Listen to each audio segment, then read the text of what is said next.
everybody. Forgive my pajamas, but I wanted to give you this word real quick. Really quickly. The enemy wants our belief. Ultimately, the enemy wants our belief. I was thinking about this principle as I thought about different things in my life over the past few years, and trying to understand just some of the challenges that I've been faced with. And what the Holy Spirit allowed me to understand is the enemy wants my belief, but the enemy cannot simply have my belief. I have to give my belief up. Ultimately, the enemy wants my belief so that I no longer believe God.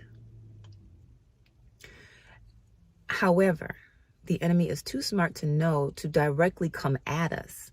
So the enemy comes in directly to challenge our beliefs. For example, when we have these failed relationships or these relationships that don't work out, we start to disbelieve that there are good men or good women to have relationships with. And we begin to hand over our belief for good relationships.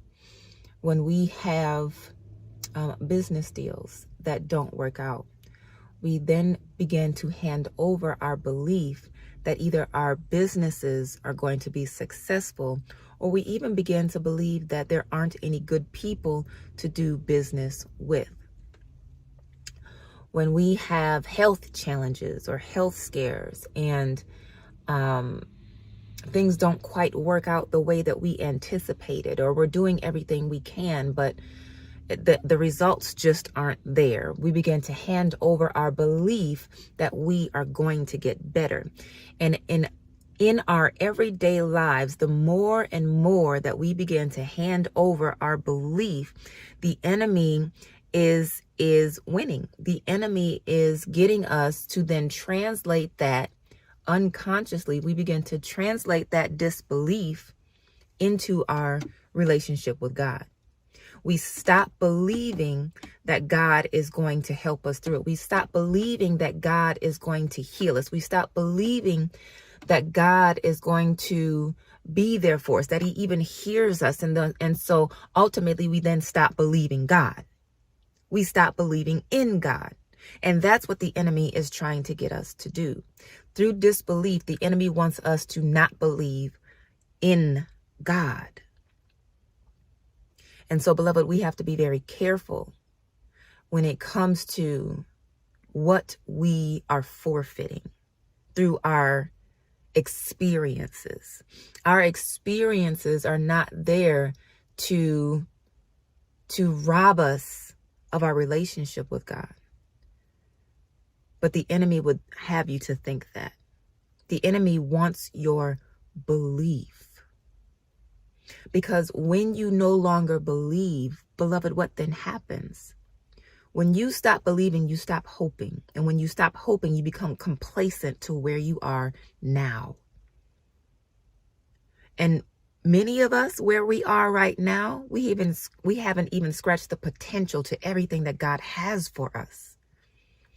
So when we stop believing, we stop hoping, we become complacent, and we forfeit our purpose. We forfeit our power. We forfeit our authority in our lives. And we then begin to live beneath the power that God has given us, that Jesus Christ died and rose for us to have. Beloved, belief is so very important.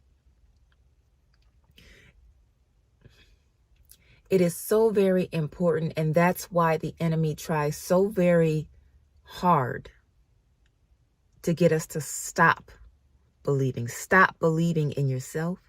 Stop believing in a mate. Stop believing in a job. Stop believing you'll get better. Stop believing you'll ever beat the addiction. Stop believing that you'll ever heal. Stop believing, because if I can get you to stop believing, then I can get you to shut up. I can get you to stand still. I can get you to stop fighting. And I win. That's what the enemy says. But God. There is something about that holy conjunction, but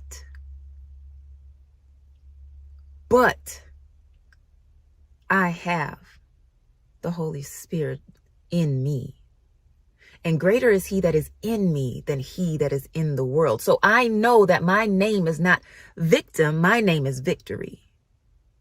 I am the head and not the tail. I am the lender and not the borrower. I am free indeed. Where the Spirit of the Lord is, I am free.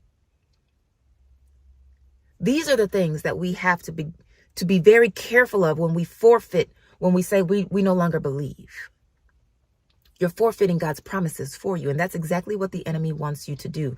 Because again, when you forfeit the promises, you forfeit the purpose. When you forfeit the purpose, you become complacent and you're no longer a threat to the enemy of God. Beloved, I made a shirt that says, I believe. And I made it because I was struggling to believe some things for me. Because my situations and my circumstances would suggest that it would never happen. It's not going to come to you. It's not going to come to pass. Either because there's something wrong with you, there's something wrong with the world, you didn't hear God right. That's what the enemy wants us to believe. But in that still small voice, and this is why it's so important for you to pray, have a prayer life, have a meditation life. In that still small voice, God will speak to you and remind you of all the things that he told you. He will remind you of who you are in him. He will remind you of your value. He will remind you of your worth. He will remind you of your power and your authority. But without belief, how will you hear any of that? So, beloved, please fight for your belief. Please remember what God said was for you. And no matter what it looks like, no matter what it feels like, believe God. Believe God. Do not let the enemy trick you into handing over your belief, handing over your power, handing over your purpose, handing over your authority.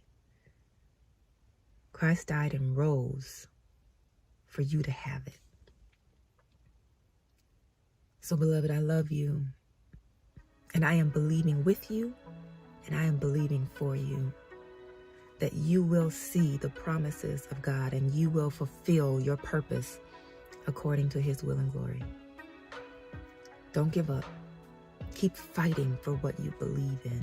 Don't forfeit your beliefs. Keep fighting to believe. And the enemy will not win. I love y'all. And I hope you all have a wonderful, beautiful day. God bless y'all.